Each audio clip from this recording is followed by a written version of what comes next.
jadinya kan udah nggak usah diapain gitu loh. Dan itu pernah kejadian dulu, masih belum belajar lah saya juga ya dengan timbangan. Akhirnya saya pelajarin timbangan. Ini timbangan penting banget. Beda 1 gram 2 gram ngaconya aja itu bisa bahaya ke dalam adonan. Itulah baking. Kalau masak masih kira-kira garamnya masih nggak apa-apa, kurang dikit tambah gitu kan. Micin sendok misalnya gitu, itu masih nggak apa-apa. Tapi kalau baking nggak bisa tuh yang dikira-kira begini Bu, nggak bisa. Pasti jadinya juga amburadul. Kelas roti satuan Chef Hana, leveling top.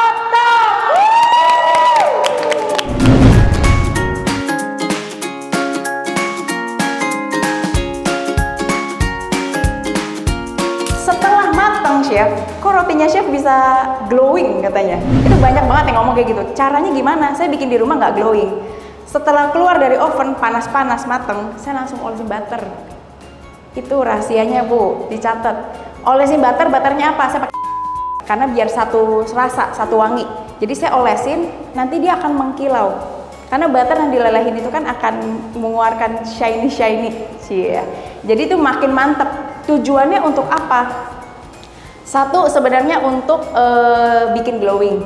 Tapi ada kekurangannya. Apa? Ada. Bisa berjamur, cepat berjamur. Cuma karena kita alami, ya nggak apa-apa menurut saya. Karena kita juga nggak mungkin jual roti seminggu ya, gitu kan. Kalau misalnya ada nggak chef yang dipakein butter tapi tetap lama? Ada, biasanya dia pakai pengawet rotinya, gitu. Cuma untuk kita bisa bikin daya tarik nih, kayak sekali ngelihat rotinya, wah kalau nggak gue comot, dicomot orang nih gitu kan. Itu pakein butter. Makin mengkilap, kita ngomong nastar deh. Nastar makin mengkilau sama yang agak warnanya kurang mengkilau, lebih suka mana? Iya. Apapun yang mengkilau kan bagus ya. Pasti semua cewek suka terutama. Itu triknya, tipsnya dari saya. Pakein butter gitu. Kalau misalnya lagi nggak ada, ya nggak pakai nggak apa-apa. Udah mengkilap biasanya karena evaporasi ataupun egg wash itu udah bisa mengkilapin. Tapi kalau lebih glowing lagi itu pakai butter. Ini timbangan penting banget. Beda 1 gram 2 gram ngaconya aja itu bisa bahaya ke dalam adonan. Itulah baking. Kalau masak masih kira-kira garamnya masih nggak apa-apa, kurang dikit tambah gitu kan. Micin sendok misalnya gitu, itu masih nggak apa-apa. Tapi kalau baking nggak bisa tuh yang dikira-kira begini Bu, nggak bisa. Pasti jadinya juga amburadul. Ngomong soal garam itu nggak pernah boleh dicampurin sama apapun, terpisah. Kenapa? Garam itu punya manfaat tersendiri. Kenapa saya kasih garam? Garam itu, ada yang tahu? Garam itu mengikat gluten. Jadi kalau nggak ada garam di akhirnya, nanti dia nggak jadi kalis, nggak ngeset adonannya. Apalagi garamnya taruhnya di depan, udah keburu keras Bu adonannya, nggak elastis. Garam itu setelah semuanya udah mau kalis, garam sama butternya terakhir di ending tuh dia. Jadi dia udah diulenin, tambahin butter, tambahin garam, glutennya ngiket, jadi deh kalis tuh, makin cakep.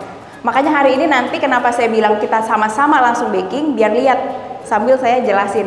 Nih loh, ditambahin garam tuh abis itu jadi kayak gini gitu ya. Bahan kering itu ada semuanya jadi satu kecuali ragi. Ragi itu harus terakhir. Karena ragi yang terakhir apa garam? Nah, kok iya semua. Ini lucu nih ya. Iya, ragi terakhir. Ayo Bu, fokus. Oke, jadi sekarang kita bahan kering ya. Ibu nggak apa-apa, pelan-pelan. Di sini boleh buka. Yuk, gunting yuk, bantuin saya nih. Jadi ini kita bikin bareng. Nih kayak gini ya. Jadi tepungnya kita taruh dan semuanya boleh digunting. Jadi tadi udah kita gunting-gunting semua tepung keringnya, cairnya di nanti belakangan ya. Tadi banyak beberapa ternyata yang mungkin gak sabar cairannya ditumplak semua jadi satu. Speednya nggak dinyalain. Nah, ini kan udah jadi satu semua nih. Langsung ditaruh. Speednya berapa? Rendah. Jangan satu. Karena yang lain ada 1 sampai 11, 1 12, 1 sampai 15 tuh banyak. Kalau 1 2 3 juga ada. Tapi speednya rendah ya. Rendah itu di bawah speed 3. Kalau 1 sampai 12, 1 sampai 15. Kalau cuma 1 2 3 berarti speed rendahnya 1. Cakep. Diamin dulu, di speednya sebenarnya rendah aja. Jadi santai pelan-pelan sambil siapin-siapin yang lain kalau di rumah ya. Nah, kalau udah kayak gini biasa berapa menit? 1 menit. Maksimal 3 menit. Nggak apa-apa, maksimal 3 menit. Mau 5 menit pun sebenarnya nggak ada ngaruh, karena ini cuma dicampurin tepungnya. Itu yang paling penting. Jadi udah beres tercampur semua, saya tambahin lagi speednya. Ini kan udah campur nih Bu. Abis itu kita tambahin ke medium, kecepatan sedang.